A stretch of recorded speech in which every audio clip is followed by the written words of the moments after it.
Good evening, everyone, and welcome to another episode of If You Smell What the Arch is Cooking. I am your host, Archie Mitchell, and we are back once again, episode 68, about to be brought to you by yours truly. And I have a small show note to share with you all. After watching NWA Power this week, I have deemed that it is lately unwatchable, ladies and gentlemen. Guys, I sat through 51 minutes of this show. No match was over 2 minutes. Matt Cordona is annoying as can be, and I just can't do it anymore, guys. I tried my absolute best. The NWA Power is no longer going to be a part of this show. For right now, I'm going to keep it NXT 2.0 and AEW Dynamite until I find something else better, whether that be Impact Wrestling, MLW, New Japan, adding Monday Night Raw and SmackDown to the top, the top show reviews. I have yet to decide, but the highlight reel is back this week as our quick hits, and we've got an ending segment that I think is going to get you guys laughing and talking as much as possible. As always, I want to thank you guys for joining me here on the show, and let's not waste any more time. Let's go ahead and get into some quick hits. And this week, we start off with a pretty big news story. Reports coming out that the Young Bucks sent out feelers to the WWE weeks before the fight with CM Punk after the media scrum. Apparently, the Young Bucks want to know if the WWE has interest in them after their contracts expire with AEW in 2024. Now, we've all seen MJF do this on a weekly basis, and then he left for a little while and he came back talking about how he wants to get into a bidding war with the WWE. Well, apparently, so do the Young Bucks now. They want AEW and the WWE to be trying to outbid each other for their services. Here's my feelings on it, guys. Now, I'm a Young Bucks fan, but the Young Bucks in the WWE, I don't know. I got to be honest with you guys. They're not going to tone down their style. It's going to be a bunch of super kicks. We already got guys that do that in the WWE. We've already had the Hardy Boys. The Hardy Boys are now in AEW. I think the Young Bucks are best suited to staying in AEW or going back to Japan. I just can't see them in the WWE. And if it's true that they did send out feelers and Tony Khan possibly knows about this, maybe this is why he didn't intervene when CM Punk and them got into that fist fight. Who knows? Tony might be a little bit pissed that, any of his talent is trying to go ahead and approach the WWE about leaving once their contracts expire. But in any indication, the Young Bucks did send out feelers. I don't know what came back yet. Once we get more reported on that, I will be glad to bring it to you guys here on the show. But again, I just don't see the Young Bucks doing anything in the WWE. I mean, what are you going to put them with AJ Styles and then have them turn on AJ Styles like the Good Brothers did, and maybe put Finn Balor with them? Now you got a Bullet Club reunion for a little while. It's just it's past. We need to leave it in the past. We need to let the Young Bucks do their thing in AEW and stay away from the WWE, in my opinion. Number two, Tony Khan said in a recent interview he believes Chris Jericho and John Moxley are the Ric Flair and Sting of AEW. No, hell no, God no. John Moxley is more like a Mick Foley, in my opinion. He bleeds, he does hardcore matches, he flops around, he's a nice attraction, and yes, I'm happy to see that he's had success, just like with Mick Foley. But he is no Ric Flair or Sting. And Chris Jericho is a hype machine for himself outside of the world of professional wrestling. Ric Flair hyped himself up in interviews on television. He didn't do it outside of the world of professional wrestling. Now he does it in his 60s and 70s. And yeah, Jericho is definitely not a Sting, and that he's not a flagship for any company because Jericho has left so many companies and then gone back to them, talked shit about them, and then gone back to them. That he's basically just diarrhea of the mouth. So let's face it, neither one of these guys are a flagship for this company, in my opinion. Tony Khan may think that they are, but no. Sting stayed with WCW till its dying days. Ric Flair may have left WCW in the 90s and went to the WWF, but he didn't shit on WCW while he was outside of it. So, no, they are not the Ric Flair and Sting of AEW. You have a Sting. He's there. Sting is with your company. You want to say a guy like MJF is the Ric Flair of your company, by all means. Down the line, he can become one. You want to say Adam Page or a Jungle Boy, even a Sammy Guevara, Darby Allin are the potential Stings for your company? Yeah, sure. But not Moxley and Jericho. I'm sorry, ladies and gentlemen.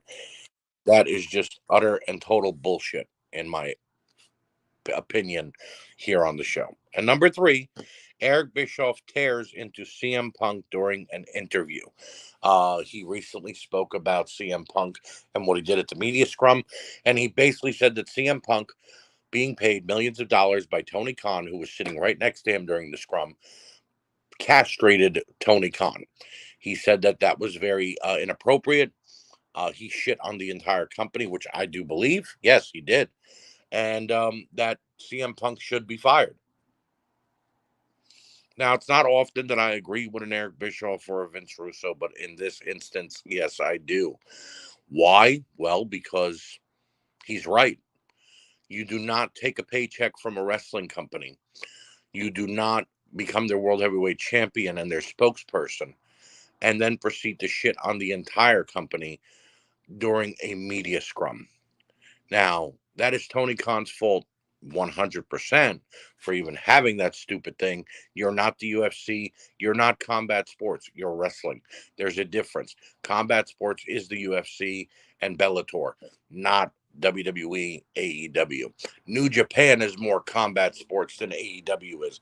AEW is lately a fucking circus. So, with that being said, Eric Bischoff is 100% right in tearing into CM Punk and saying that you do not castrate the owner of the company. Now, Kevin Nash actually said something as well. Somebody made a joke saying, why did he make such a big deal about Colt Cabana sharing a bank account with his mother? And then Kevin Nash pointed out that he believes that Punk was doing this in an effort to push it into Tony Khan's face that you use your father's money to run this company. I believe that because a lot of what he said, the whole working, I'm beat up, I'm cranky, I'm old, and I work with children. He was pointing at Tony Khan. I also believe that that whole Colt Cabana having the bank account with his mom was a shot at Tony Khan. I believe a lot of what Punk was saying was directed at Tony Khan, but he could not name him outright because then he might be in breach of contract and could be fired. So he just threw it all on the EVPs, Young Bucks, Kenny Omega, Hangman Adam Page, Colt Cabana, you name it. I believe that what CM Punk did was wrong. I believe that the microphone should have been ripped from him. It should have been ended right there, and we go on about business and then calm down the situation. It should not have been allowed to become a 4-alarm fire. But again, that is just my humble opinion. So, with that being said, no time better than the present. Let's go ahead and now shift gears into our highlight reel. And I want to remind you guys to go ahead and check out the Reliving the Extreme podcast with Aaron, Nate, and Chad. Don't also forget to check out A Slice of Time, the year that was, and Mark's Indie Spotlight, right here on WrestleNet Radio. Moving on to our highlight reel. First, with Monday Night Raw, the opening segment with Seth Rollins' interview, leading into the Rollins and Riddle brawl, and then going into Balor versus Riddle, which was a fantastic matchup. That entire first 35 minutes of Monday Night Raw was fantastic, and perhaps the best part of the show. Number 2, Damage Control, Dakota Kai and Io Sky winning the women's tag team titles from Raquel and Aliyah. I don't believe that they should have won the belts in the first place. I'm happy that Damage Control got the belts because you put together all these makeshift teams and then you put in a bunch of actual legit tag teams. I believe a legit tag team should have won it. So that was pretty damn good as well over there on Raw. And then finally, the Kevin Owens promo against Austin Theory. Is there anybody better than Kevin Owens cutting a promo lately? Is there anyone better who gets in the ring and actually busts his ass every week besides Kevin Owens in the last month? Because that was fantastic. He basically called out every wrestler that has ever been pegged as a favorite or flavor of the month and said that they don't matter because they don't work there anymore and they were, basically casted aside when they were a bust. But then you look at guys like himself and Johnny Gargano, Tommaso Ciampa, and a bunch of other guys that came from NXT, some that don't even work in the WWE anymore. And they're the heart and soul of wrestling. And it has nothing to do with indie wrestling. It has nothing to do with wrestling in front of 50 people in a gymnasium. It has to do with guys who bust their ass, cut promos, go to promo school when they have to, learn how to actually talk in this business and actually do something for this business, that are the heart and soul of any company. So, big ups to Kevin Owens there.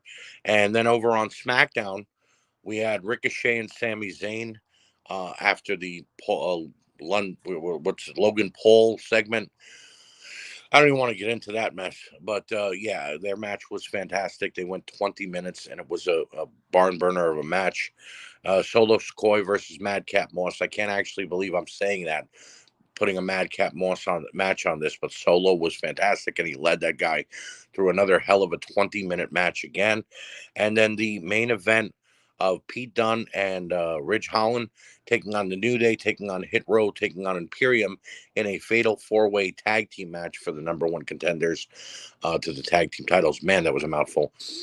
Seeing Dunne and Holland get the win, fantastic. I mean, the New Day deserve new challengers other than the Usos deserve new challengers other than the New Day or makeshift tag teams. So by all means, this was great. And the match itself was chock full of excitement for 30 minutes straight.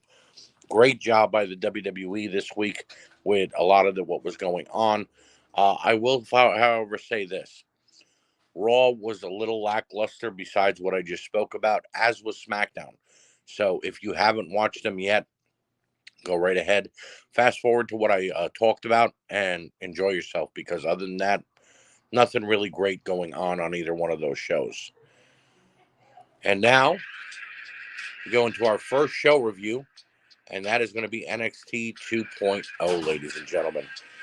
And a little bit of news going on as well once we get to the ending of this show.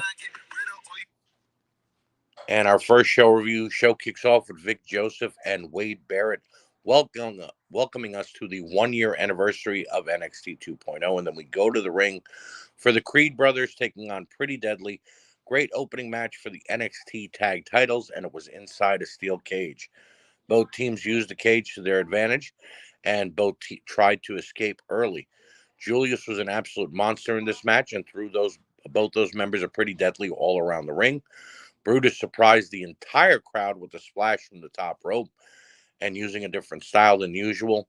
Damon Kemp tried to interfere, but Julius stopped him for the moment, but paid for it because Kemp handcuffed Julius to the cage, and this allowed Pretty Deadly to hit their finisher on Brutus. Your winners and still the tag team champions. At the 15-minute mark, Pretty Deadly. Great opening match. McKenzie informed Wes Lee, Von Wagner, and Joe Gacy that a vote was taken for who would challenge for the NXT North American title tonight, and Wes Lee won the vote. Wes says tonight he will show Carmelo Hayes what he's all about. A highlight package of the last 1 year of NXT 2.0 is airing, and I have to say there was a ton of big moments. We all complained when things changed to 2.0, but it wasn't all bad, folks. Lash Legend then took on Fallon Henry. Both women are still very green and not very good in the ring. Fallon got the win in 2 minutes, so at least it was short. Sanga is backstage with Farza and Leon. They find out Farza's leg is torn up and she'll be out for the next few months. Robert Stone and Von Wagner interrupt, and Wagner and Sanga almost get into it. Yes, please. Let those two monsters go at it. Briggs and Jensen and Fallon are celebrating backstage. Jensen goes to hit on Mandy Rose and Toxic Attraction, but gets shut down. Fallon tried to get at Mandy, but the boys pulled her back. Toxic Attraction and Mandy Rose is ready to celebrate her 1 year in NXT 2.0. Mandy brags about taking out the two best of NXT UK. JC and Gigi chime in, and do some bragging of their own and out. Basically call out the entire NXT women's division, including our new tag team champions. And then Alba Fire interrupts and lays claim to being the next challenger for the women's title. She then takes out Toxic Attraction with her bat and leaves Mandy Rose laying. Good segment here. A lot of storytelling going on. Nice little vignette for Cora Jade and her change over the last year. This entire episode is paying homage to what these new superstars have done, and I'm liking it so far. Mackenzie tried to talk to Wendy, but Lash Legend interrupted and is upset about her loss. Wendy stops her from any further bitching and tells her that if she wants a match, she just has to ask for it. We then cut to the arrival of the super diva Quincy. Quincy Elliott will be taking on Gallagher, and I'm getting a cross between Mabel and Goldust, in my opinion. He threw some right hands and then hit a bonsai drop to finish his opponent in 90 seconds. Not great, not really impressed here. Mackenzie interviews Cameron Grimes, and she asks who his partner will be tonight against Tony D and Stax.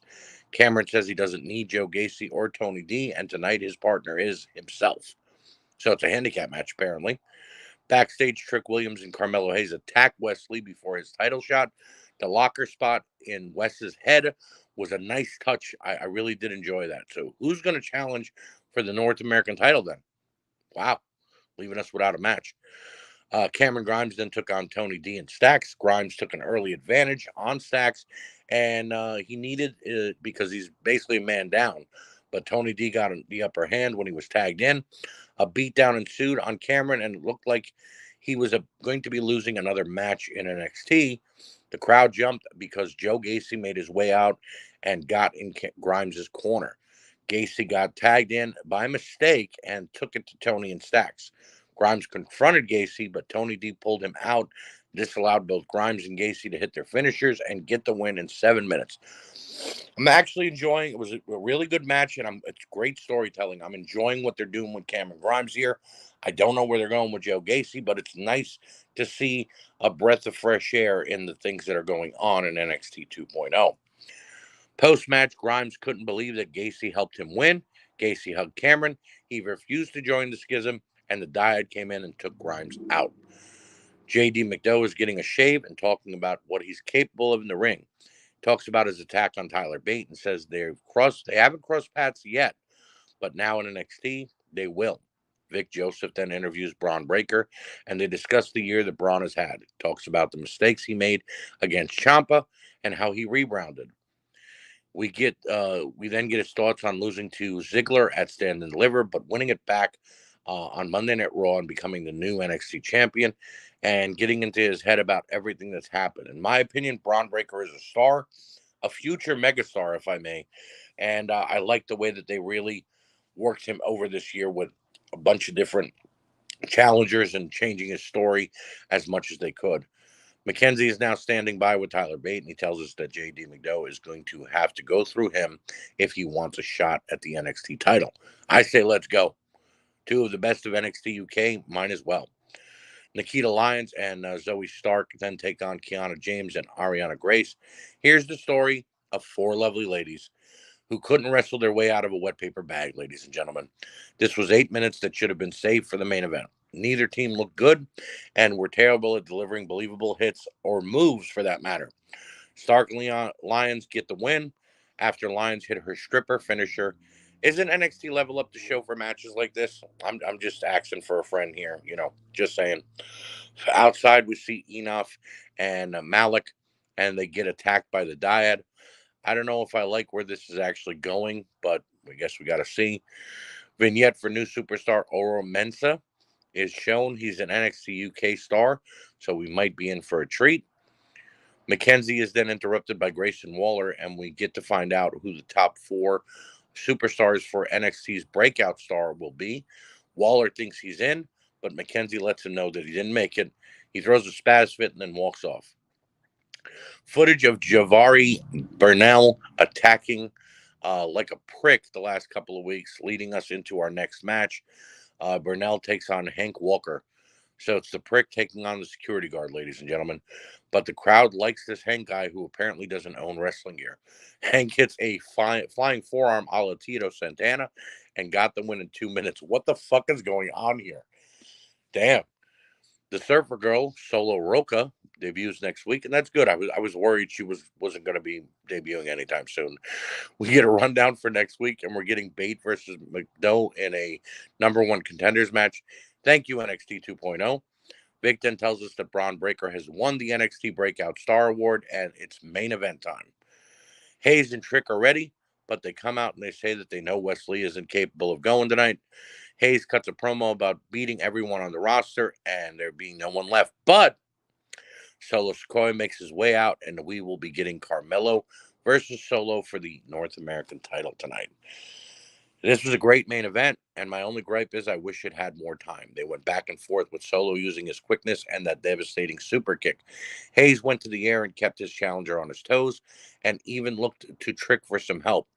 Sikoa took out Trick, and we were down to champion versus challenger. Solo hit another super kick and went to the top. He delivered his splash and got the win in 10 minutes. Your winner and new NXT North American champion, Solo Sikoa. Very good way to end the show here. But wait, there's more. We get another highlight package of some big moments in NXT 2.0, and HBK Shawn Michaels is voicing it over. At the end, he says it will always be NXT, and the logo changes from the colorful NXT 2.0 to the original black and gold NXT logo. What? What an ending, ladies and gentlemen. So apparently NXT will be returning back to its roots, and the 2.0 thing has been over, said, and done with. If that's the case, thank you, Triple H. Thank you, Shawn Michaels. NXT 2.0 was great, but we all know that NXT is phenomenal. I'm giving NXT a 3.5 out of 5 this week. There were a lot of quick matches and some that didn't even need to be on the show. But the opener, the celebration of the 1-year anniversary, and the main event were great. And that ending was so good. So, NXT gets its just due. And now it's time for some Dynamite. And a reminder to check out the podcast that started all, the We Can't Wrestle podcast with Nate Maxon, Aaron Maxon, Mark Brew, and myself, Archie Mitchell, every week right here on the WrestleNet Radio. So AEW Dynamite, Excalibur welcomes us, and we go right to the ring for our opening match. It's Jon Moxley taking on Sammy Guevara in this world title tournament. Can't believe I'm going to say this about a Moxley match, but what a great opener. Guevara showed off throughout and hit some innovative offense. He hit a mid-ring Spanish fly, which was unbelievable. Moxley made a comeback and beat the hell out of Sammy, but Tay Conte got involved during a distraction and hit a low blow. Guevara was looking for the GTS, but Mox countered it into the double arm DDT and got a hard-fought win in 13 minutes. Very good opening match here. MJF makes his way to the ring and cuts his music immediately on the ramp and yells at the fans. He accuses Mox of portraying a character and calls him a joke. He insults the fans and calls Moxley out about passages from his book and makes fun of his sobriety. He then welcomes his new stable, The Firm, Stokely Hathaway, The Gun Club, Ethan Page, Lee Moriarty, and W. Morrissey. Stokely explains what The Firm is and how he brought them together. He runs down what each member wants and what he plans to do for them. Hathaway then says the Firm is around. You have only 2 options, and that's run with them or run away from them. I like that, and I think that this stable is going to help everyone involved, especially MJF. We get highlights of Jungle Boy and how he got his open challenge tonight. It was answered by Jay Lethal, and I learned one thing during this for sure. Sanjay Dutt is annoying as fuck. The guy is all over the place. Jungle Boy took on Jay Lethal next. A very good scientific wrestling match here, and both men had the fans on their feet. Lethal worked over the injured back of Jungle Boy and kept the pressure on the youngster. Jungle Boy finally made somewhat of a comeback, but had to deal with Dutt and Santom's interference. A nice reversal by Jungle Boy allowed him to lock in the snare trap and get the win in 12 minutes. Good outing for both here, in my opinion, and a great matchup. We get a training montage for Hook and Action Bronson. They send a warning to the JSA for next week at the Archer Ashe Stadium for Grand Slam. That should be an interesting tag match. Marvez is now interviewing the pizza spinning wrestler, but Ethan Page takes him out with a big boot. He said he's the only one taking his job seriously, and then that cues Danhausen. A match is made, and all I can think is, thank you, Ethan, for not allowing the pizza guy to cut a promo. Footage of Darby Allin at Nitro Circus. Matt Hardy then interjects and talks about how he feels about Darby Allin and lays out a challenge for Rampage. Matt trying to stay relevant while Jeff is in rehab. Powerhouse Hobbs then takes on Matt DiMartino. This was a 45-second squash match. Yes, I pulled out a stopwatch. Nothing to be said except keep this up if you're going to push Hobbs. If you're actually going to push him, let him destroy everybody in his path. Post-match, he cuts a promo about how easy it was to beat Ricky Starks at All Out. He says he's done with Starks and it's time for a new chapter, but Ricky is shown coming through the crowd. Starks attacks and takes Hobbs out, still wondering why he lost so quick at All Out, but I guess if it's for storyline purposes, so be it. A promo for Pac and the Lucha Brothers is shown, and they are giving warning to the AEW Tag Team Champions for tonight because they do have a shot, and that is our next matchup. The Lucha Bros taking on Swerve in Our Glory. This was a good match, but way too short. Phoenix took an early advantage and punished Swerve. Penta and Phoenix double-teamed Swerve and kept the ring cut off. Lee got in and cleared house, but the Lucha Bros looked to have momentum. Phoenix made one mistake, and he paid for it. Lee and Swerve hit their finisher and got the win in 7 minutes. Phoenix and Penta deserve better than a microwave title shot, though, in my opinion. Post-match, the Acclaim cut the celebration and give warning for Grand Slam next week. Caster says they're the uncrowned champions, and next week they plan on fixing that problem. Marvez then tries to interview the Lucha Bros, but Pac gets upset and runs down their accolades. He then gets promptly taken out by Orange Cassidy with a Superman punch, and Orange Cassidy wants his title shot. Tony Storm and Athena talk about Britt Baker and their tag match tonight. Tony makes some jokes, and Athena is laughing a lot. Maybe if these two should worry a little more about not botching and a little less about their jokes. I'm just saying again, just stating the obvious here. Britt Baker and Serena Deeb take on Tony Storm and Athena next. Deeb and Storm start us off, and Deeb gets the upper hand and takes it to the new AEW Women's Champion. Athena comes in, and Baker and Deeb work her over until she makes a hot tag to Storm. Tony makes a comeback, but Deeb blind tagged Britt, and Deeb rolled her up to get the pin on the Women's Champion in just 7 minutes. Post-match, Athena attacked Deeb and Baker because that's what a face wrestler who has no talent should do. Britt Baker takes her out and is about to use a chair on her, but Jamie Hayter comes running down and grabs the chair. She takes out Storm and then walks off as Baker says she said she was sorry. Man, this is starting to be a bad storyline. We get a rundown for Rampage this Friday night, and it doesn't look like a bad card. We then get a rundown for Grand Slam next week, and honestly, I can't wait. Question, though. Why is there a fatal four-way for the AEW Women's title between Tony Storm, Serena Deeb, Britt Baker, and Athena? Didn't Athena lose tonight and at All Out? Shouldn't this be like Storm versus Deeb or Baker versus Storm? This seems convoluted. Just me, though? Okay. Chris Jericho then takes on Bryan Danielson in our main event. A great main event here on Dynamite, and both these guys fought with hatred against one another. Jericho tried every dirty play in the book, but Danielson was ready for it and fought back with submissions. Jericho fought out of the cattle mutilation and a crossface, but he couldn't shake Danielson. We finally saw a comeback, and just when it looked like Danielson had it won, Jericho locked in the walls of Jericho. Danielson again fought out and reversed Jericho into a lapel lock. Chris tried to get out, but finally tapped and gave Danielson the win in 20 minutes. And that puts Danielson and Moxley both through to the finals of the World Title Tournament. What a main event, and what a match to set up for next week. Post-match, Moxley comes out and goes face-to-face with his Blackpool Combat Club partner and his opponent for next week.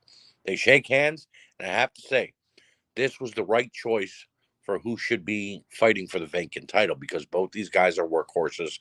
They do deserve a shot at the world title.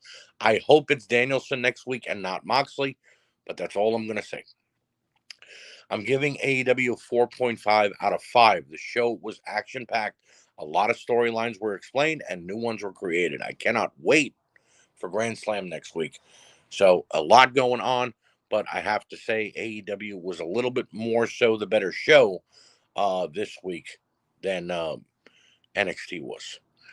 So it's now time for a segment that I'm going to add every so often, known as the lighter side of wrestling.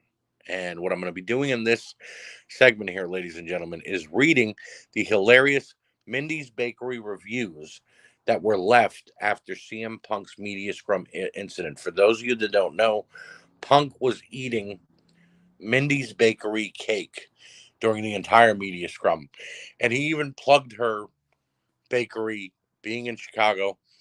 And I found it fantastic that he did it. But then it became funnier because people actually went on her bakery website and left her reviews. So with that being said, let's get into these reviews.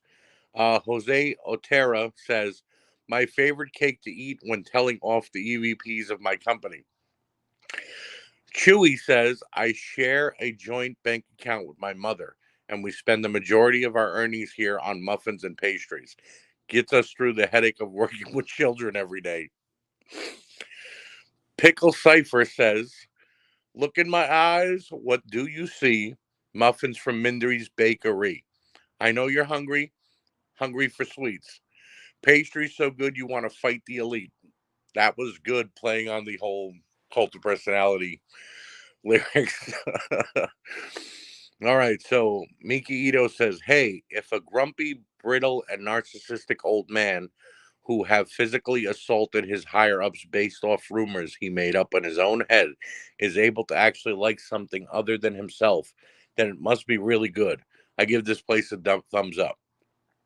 John says, her croissants must be the best I've had this side of the Atlantic. The hot fudge cheesecake was incredible. Dare I say transcendent. The only reason I didn't give it 5 stars is because it continues to serve CM Punk, who, from what I can gather, has never shared a bank account with his mother. Crimson said, I'm hurt, I'm old, I'm tired, and I work with fucking children, but Mindy's Bakery brightens my day every day. It's so good I threw a chair at one of my coworkers. Try this, you won't be disappointed. And these are the final 3, I promise. Tim Sung said, would punch a guy for one of their muffins. Jaswant Singh says, the worst MMA fighter of all time recommends this place. And to my delight, it was great. Mindy's Bakery is truly the best in the world. And finally, Jif G Gaming 360 says, great for an old athletic body. So, yeah, those are the Mindy's Bakery reviews. I thought they were fantastic. I figured rather than it grinds my gears this week, we'd laugh a little. If you laughed at them, leave me a comment over on the Facebook page. Thank you guys for listening. Another great show here. I want to thank you guys as always for the support, the continued growth of the listeners for this show and every show on the WrestleNet Radio podcast family. I will see you next time. And yeah, if you have anything to recommend for me to put in place of the NWA, please go ahead and do, and I will give it a look. And if it's worthy, then I'll gladly go ahead and add it to the lineup. Until next time, I will see you on If You Smell what the Arch is Cooking.